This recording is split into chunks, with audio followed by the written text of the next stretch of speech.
15 minutes of workplace chatter you want to overhear.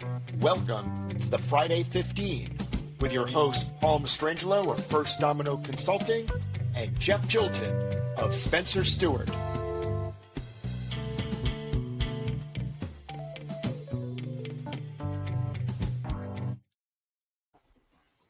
Hey, Paul. Hi, Jeff. How are you? I am well. It's another Friday, so I'm obviously very happy. I was thinking about something that I actually don't have expertise on. I know.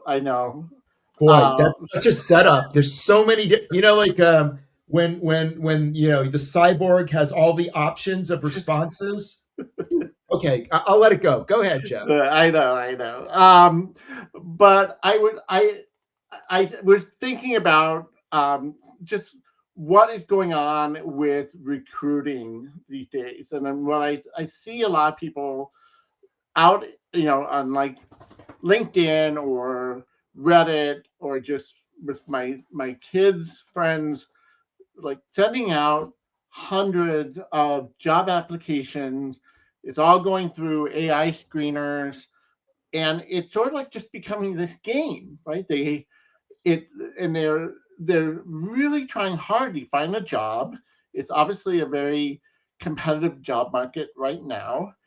And I think I heard recently the last job report, there's 6.5 million people looking, 7.5 million people looking for jobs, and there's 6.5 million jobs out there. So, right, so it's a challenge, but it just doesn't feel right to me that there's like all this flooding of applications for one job that can't all be qualified in any reasonable way for that job.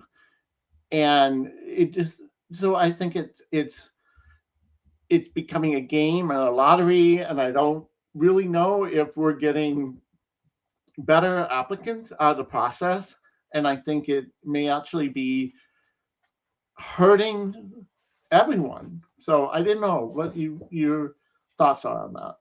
Yeah, well, and I'm no expert on this in this area too, so I certainly would invite some comments and feedback from our audience on this one. But I think it's like anything, right? There's these unintended consequences that are occurring from changes that were made over time, and maybe paying attention to the wrong metrics. So, if I can personify all this, right? So, if we go back, let's say 10 years, gosh, it would be great if I didn't have to worry about posting jobs. It would be great if I could just do it right through the internet and then have some sort of, social media that would spread that for me and I could gather more applicants. Well, that's occurred. So now you're getting all of these applications coming in. That's good, but then again, it creates a lot of work. Gee, if only there was a way for me to actually screen all this. And so now there's automated software that does the screening. Well, now on the other side, the applicants are like, hey, I see what's going on. I'm going to use keywords and lift things. And AI, great. Now I'm going to use AI to take that posting and just retrofit that with my resume, and boom, here you go. And we're talking like 5 minutes. Here's a cover letter, here's a resume. And now I would think companies are overwhelmed with all of this, all the responses. I don't know if you hinted at this or we're going to be so bold, but I am not convinced that any of this software is doing an accurate job of finding the right people. There's a lot of folks that I know in the job market where I can't believe they're still looking for a job. It doesn't make sense. So to your point, I think you said this, it was like we paid attention to the wrong thing. So our numbers, our outreach is way up. The number of applications we're getting is way up. But is anyone actually detecting whether or not we have better hires? That would require good performance reviews and getting accurate performance on newer folks and, doing excellent validation studies. And Yeah. I don't think that happens a lot. Well, I was always surprised how much resistance I would get when I would talk to clients about doing quality of hire studies. Like everyone loved the concept of doing quality of hire research, but then when it actually came to doing it, like no, like so. I'm not surprised, but obviously we need that. Like if we're like, oh, we got 2,000 applicants for this entry or mid-level job, like are we getting the best of that? And to your point, there's even for higher level jobs, I know immensely talented people out there that have been in the job market for 6 7 months that 5 years ago, 10 years ago, even in a tough job market, they just would not be having the same kind of struggle. And I think it is because of this gaming, and I think everyone now is playing the game on both sides. So it kind of whatever advantage AI had at one point is now lost. Yeah. So it just feels like we, to your point, solved for one problem, created a whole bunch of others, and we're not really acknowledging that. And it's, in my opinion, it's hurting the applicants because they're not really getting to focus on where they should be working, which instead of 250 organizations, they should be looking at 20.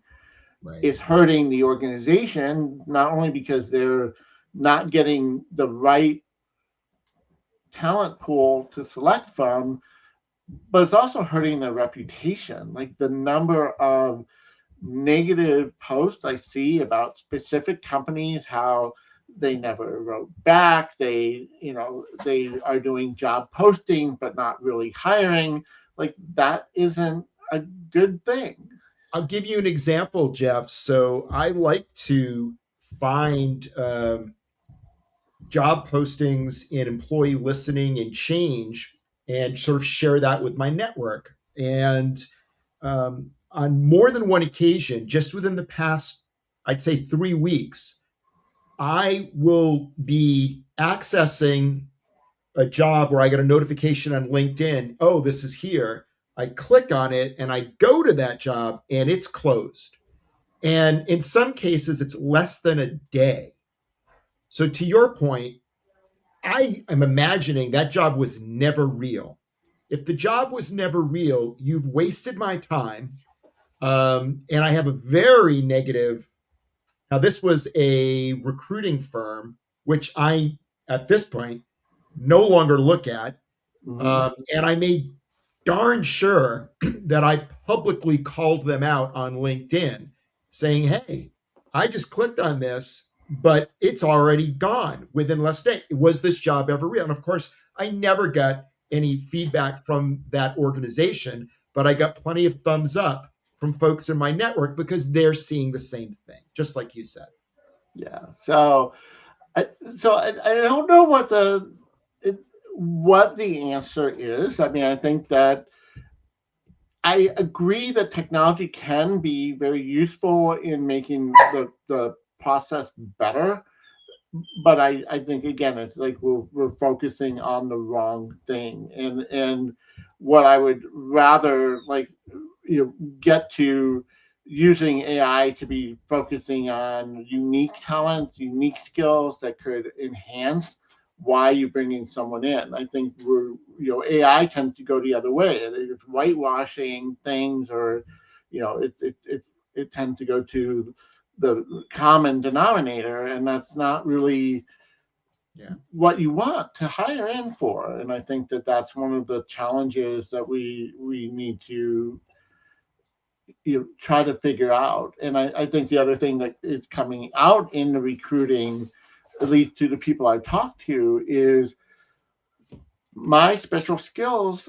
There's no job out there for me anymore because like I have to dumb down my resume. I have to hide my degree because that now how the game is played. And it used to be, I think, you could sell yourself into the job. A company was like, oh, wow, those are like, we haven't thought about how we would use that skill, but that could actually be really advantageous to us.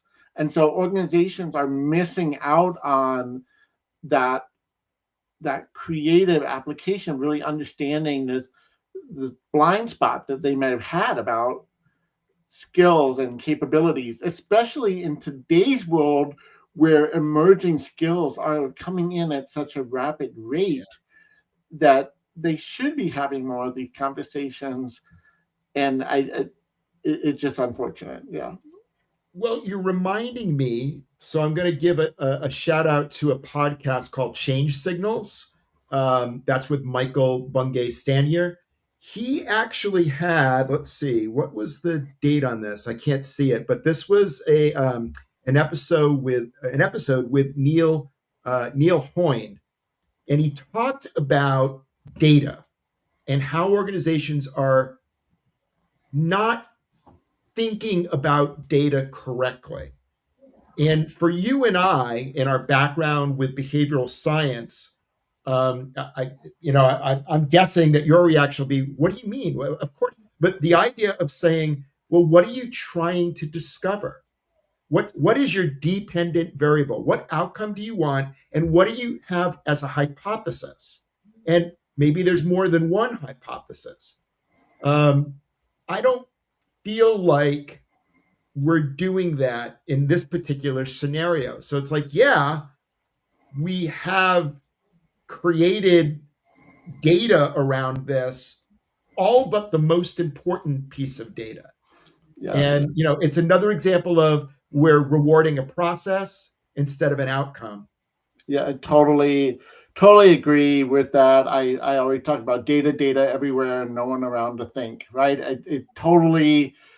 I'm totally on board with that. It's just we have to be much more thoughtful about how we're using data, especially now in our AI world.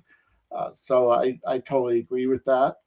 I How is that going to I turn around, Jeff? Like, how do you upskill leaders? And I don't even know.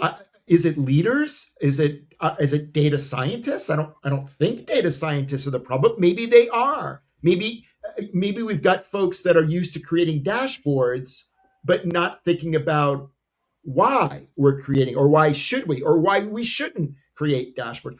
How would you intervene in this world in terms of the organization? That's a tough question to throw. I so I'm gonna pick on a favorite bone here and say this is where I think sometimes where IT plays HR ends up creating the problem. So they're bringing a technology in without actually knowing the practice. And so it ends up creating this kind of problem, right? So I think it is going back and saying, let's really get back to the practice of good recruiting and good recruiting standards, and then let the technology answer those needs rather than the technology driving the recruiting process.